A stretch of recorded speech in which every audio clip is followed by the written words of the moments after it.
My name is João Pereira. I'm the software developer for Thork Racing, which means I'm also the software developer for the DMD2 app, for the Carpe controllers, both the firmware and app, and for the tablets, also both the firmware and the different apps that it uses. Let's start with why are we making this video. We've been struggling with finding a way to communicate with our customers about all the different projects that we have. Because we have the online shop, we have the Carpe brand, we have software like DMD2, we do also software for communities like the Trans-Quebec Trail, the Trans-Euro Trail. So there's a lot of things out there that are made by us, and different users, different customers get to know us in different ways with different products, and it often gets confusing to understand what is Thork Racing in the middle of all this.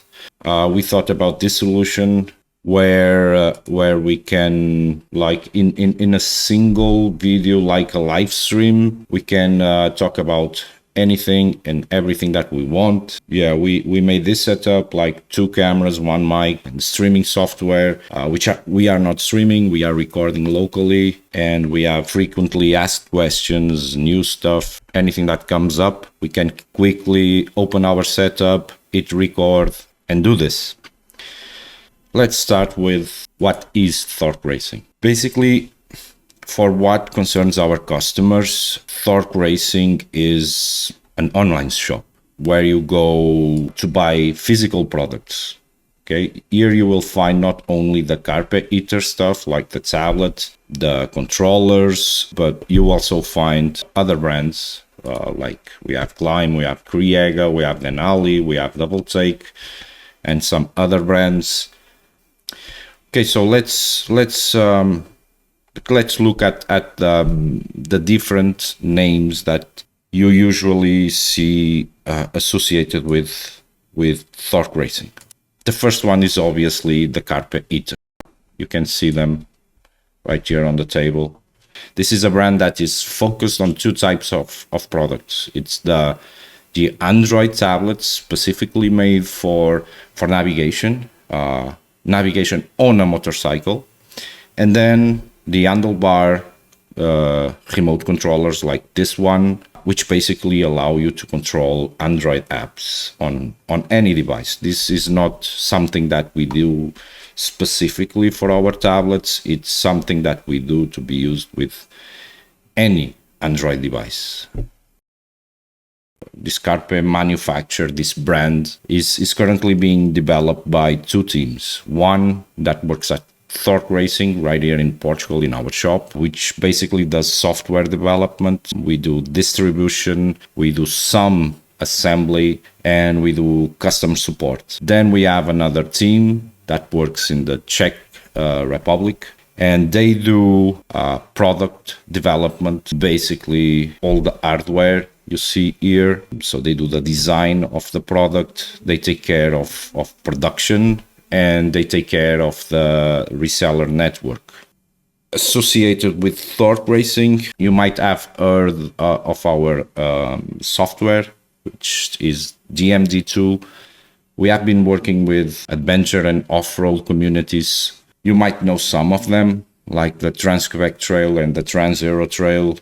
We started by developing the Trans-Euro Trail app, which was really a quick app, a first test. And then we moved to something a little bit more elaborated with another community, which is the Trans-Quebec Trail. There's other projects that we are working, and because we have also all these different projects in the software department, we decided to put them all under a single name. We made something called the Adventure Hub Network. So this is where we are inserting all our software.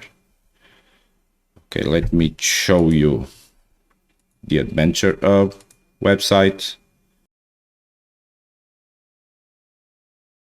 As you can see, if you go to the Adventure Hub website, it's just starting. There's not much information here, but you will be able to see that we have all these different projects. Basically, we have Drive Mode 2. We have another version of our navigation app, which is built specifically for adventure and off-road communities, which has a lot of specific little bits that are made for them. Like they have this administration area where they can upload their GPX files. Their users will get updates. They can do this list of points of interest that will be displayed on the track. It will show you cool stuff like distance for the next two fuel stations, restaurants, places to sleep. It will show you the current track progress. It shows you how many other users for this community are riding at the moment, how many of them are riding on the same track as you are. Then you have a problem report, like if you find something wrong with that track, you can report a problem to the community administrator. And we are working with these communities, and we are always adding new features. Basically, this is all online. There's this backend where these communities can manage their waypoints, points of interest, their tracks. They can manage the problem reports. They can view totally anonymous track usage statistics. We have a lot of new features that we are going to release, and we are increasing the amount of communities that are using our platform for their communities. Okay, so Thork Racing is the shop. Carpe Iter is a manufacturer for motorcycle adventure products, tablets, handlebar controllers. And Adventure Hub is a software house who does DMD2. It does community apps for Trans-Quebec Trail, Trans-Euro Trail, and other communities that are now joining in. And those are the three projects that we have related to Thork Racing. For this video, we don't have much more news about Thork Racing. In the past, we've been struggling with some stock level problems, obviously with the Carpe Iter products, which are the ones that we sell the most.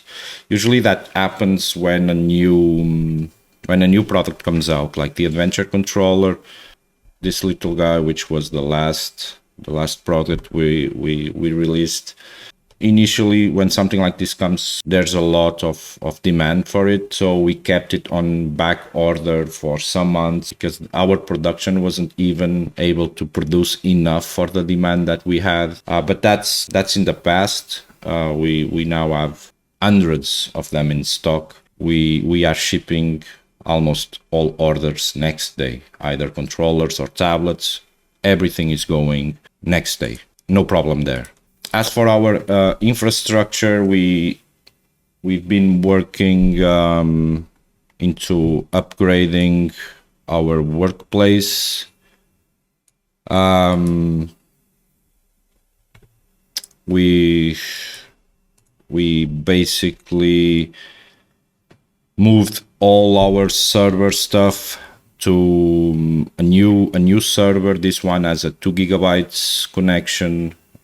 This server is the one that's been used for DMD2 stuff, for our community apps. We then added a secondary server with a 1 gigabyte per second connection. We are using this server mostly for our own local stuff, but it also delivers content as a fallback server in case of the main server is down or doing some maintenance or whatever.